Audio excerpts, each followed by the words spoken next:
میں اسکول پڑھتا تھا، 7ویں 8ویں میں داڑھی آنے لگی، تو والدہ صاحبہ نے مجھے کہا کہ اسکول کے زمانے میں تو داڑھی مشکل ہے، لڑکے نوچ لیں گے۔ میں نے کہا جو نوچیں گے وہ یہاں زندہ نہیں رہیں گے جہانگیر، میں آپ کے سامنے دریا ہے اس میں جائیں گے۔ اب میں نے کہا کہ اب تک کس نے مجھے نوچا ہے، آپ کو خبر ملی؟ اور اتنا غصہ مجھے آیا کہ میں نے اپنی والدہ کے ہاتھ کا پکی ہوئی روٹی کھانے سے میں نے خوب سادہ لاٹ اڑ تو ماتا ٹریننگ رکھے کہ گرل ہوگا 10 ہوئے۔ جب بہت دن گزر گئے تو میری والدہ صاحبہ استاد گرامی قدر حضرت اقدس مولانا عبدالحنان صاحب کے گھر تشریف لے گئی اور حضرت کی اہلیہ کو کہا کہ مجھے پتہ نہیں تھا کہ یہ لڑکا اتنا پختہ مسلمان ہے۔ میں نے ایسے ایک بات کہی ہے، وہ اس کو بہت بری لگی، اور گھر میں آتا ہے لیکن مجھ سے پردہ کرتا ہے، بچتا ہے وہ۔ استاد محترم نے پس پردہ صرف اتنا کہا کہ مشکل سے تو کوئی ایک آدمی پیدا ہوتا ہے اور اس کو بھی تم لوگ ضائع کرتے ہیں، کیسے کام چلے گا؟ اور استاد تم آپ دیدہ شو پجڑا شو بات ہے یہ پگرانا ہوتے تھے، یہ الگ دا سے راضی نہ غم خراب ہو گیا۔ اور مجھ سے کہا کہ خیر ہے، والدہ کا احترام زیادہ ہے، استاد تھے نا، یہ بس ہو گیا جو آپ نے احتجاج کرنا تھا ہو گیا، اور آج نہیں کرنا ہے۔ اور استاد ہمارے ایسے تھے کہ پوچھو نا، کائنات میں شاید کوئی ایسا استاد ہو، پوری زندگی پر ان کا بہت زیادہ اثر ہے۔ تو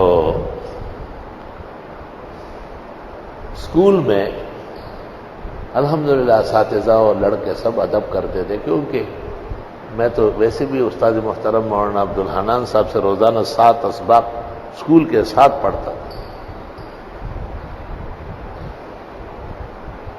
تو اسکول میں انتظام ہونے لگا نماز پڑھنے کا۔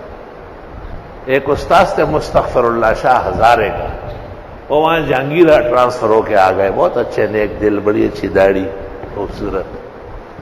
اس نے ہیڈ ماسٹر عبدالہادی کو کہا کہ یار ان کے لیے چٹائیاں خریدتے اور سرائیاں، یہ ایک نماز ظہر تو ساتھ پڑھے تاکہ بچوں کی عادت ہو جائے نماز کی۔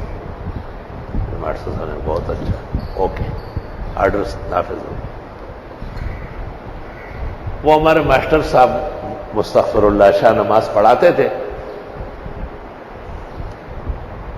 انہوں نے مجھے کہا جب میں نہ ہوں نا تو صوفی صاحب تو پڑھایا کر۔ میں 2-3 دن پڑھایا تو ہیڈ ماسٹر صاحب نے مجھے دفتر بلایا اور مجھے کہا، نہیں مجھے نہیں بلایا، استاد محترم کو کہا کہ یار ان کی 7ویں جماعت کی اسلامیات میرے ساتھ ہے، میں کلاس میں جا کے اس کو کیا پڑھاؤں گا، وہ تو امام ہے۔ پٹھانوں کے ہاں امام کا بہت بڑا مقام ہوتا ہے، امام اور پسی موس کر دے ویسے تو شک بولا جاتا ہے وہ۔ تو مجھے نماز سے منع کر دیا۔ قدرت کو منظور تھا کہ چند دن گزرے نہیں تھے کہ استاد محترم مولانا عبدالحنان رحمت اللہ علیہ نے مجھے خط لکھا کہ زیارت کاکا صاحب میں جنازہ ہے اور جمعے سے متصل ہے، میں وہیں جاؤں گا اور ہماری مسجد میں آپ جمعہ پڑھائے۔ میں نے بڑی تقریریات کی اور بڑا زور و شور سے بڑا پگڑ باندھا۔ میں نے کہا وہ زبردست کار دے مامو تھا بیادی موتا۔ اب میں جب ممبر پہ جا کے بیٹھا میں نے تقریر کا آغاز، تقریباً تقریر ہو گئی تھی، تو ہیڈ ماسٹر سے بما 8-10 استادوں کے وہاں داخل ہوئے۔ وہ لکھی پڑی مسجد سمجھی جاتی تھی، اکثر لوگ وہاں نماز پڑھتے تھے۔ اب اتنی سادگی کا زمانہ تھا کہ میں نے سوچا کہ اتروں یا نہیں، کیونکہ اس نے تو مجھے زور پڑھانے سے منع کیا اور میں جمعہ پڑھاؤں گا۔ ہیڈ ماسٹر ہمارے خیال میں پورے پاکستان کا بادشاہ ہوتا تھا۔ ہیڈ ماسٹر اس سے کوئی بڑا نہیں مانا جاتا، طالب علم اسٹوڈنٹ کے ذہن۔ میں نے کہا ہو سکتا ہے یہ کہلوا دے کہ نیچے اترو پھر اترو۔ خیر میں نے تقریر کی، پھر اذان ہو گئی، خطبہ دیا، نماز پڑھائی۔ کان میرے پیچھے کی طرف ہے کہ ہو سکتا ہے لوگ چلے گئے، وہ بھی چلے گئے۔ جمعے کی چھٹی ہوتی تھی۔ ہفتے کو میں سوچ رہا ہوں جاؤں یا نہ جاؤں اسکول۔ چلا گیا۔ 9-10 بجے کے قریب چپڑاسی آیا اور اس نے مجھے کہا بے صاحب بلا رہے ہیں، خیر ہے؟ چل لے کڑے خدا یا خیر ہوں گے رب کریم مدد کو میں ہوگی دیو مدد سوئی میں وہی بات یار کنزی.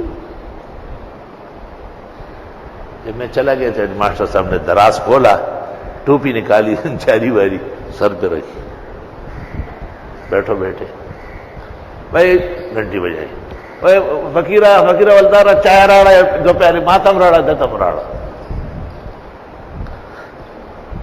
مجھے کہتے ہیں میں نے مستغفر اللہ سے کہا تھا کہ یہ نماز نہ پڑھائے، وہ اس لیے کہ ہمارے پختونوں کے ہاں جس کے پیچھے کوئی نماز پڑھ لے اس کا احترام ہوتا ہے بہت، اور آپ ہمارے بیٹے ہم سے پڑھ رہے ہیں تو احتیاط کی وجہ سے. کل تو آپ نے جمعہ پڑھایا اور بہت زبردست پڑھایا، آپ اپنے وقت کے بلند بام خطیب ہوں گے، مجھے بڑی خوشی ہے، آپ سے بڑی محبت ہوئی، تو آپ مستغفر اللہ کے ہوتے ہوئے زور پڑھائے کیونکہ آپ جمعے کے امام ہیں ہمارے.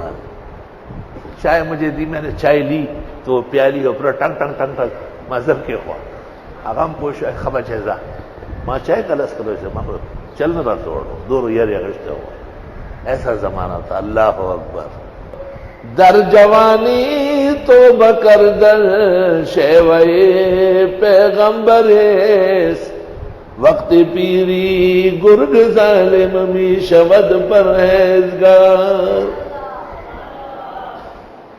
جوانی سے نیک صالح ہونا ضروری.